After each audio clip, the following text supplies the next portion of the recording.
The ultimate Ogyoyocom free V-Bucks Fortnite review tutorial from 0 to Pro in 1 minute. If you're trying to get free V-Bucks for Fortnite, most people get this wrong by falling for scams or unsafe sites. The surprising truth about Ogyoyocom is that it claims to offer free V-Bucks, but it's essential to understand how these systems work and stay safe while navigating them. First, understand the platform. You won't believe how many users skip this step.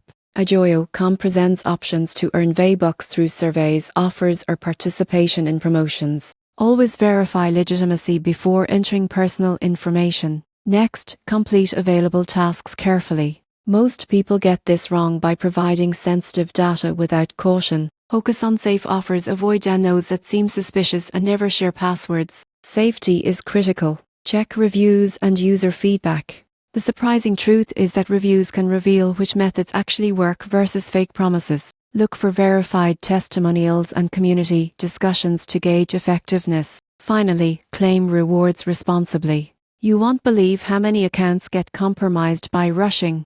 Ensure any V-Bucks claimed are redeemed through official Fortnite channels and follow all safety instructions. In conclusion, Ogyoyocom can offer opportunities to earn free V-Bucks if approached carefully. By understanding the site, completing safe tasks, checking reviews, and claiming rewards responsibly, you can explore potential bonuses without risking your account or personal data. Safety and caution are key to going from 0 to Pro in online V-Bucks management.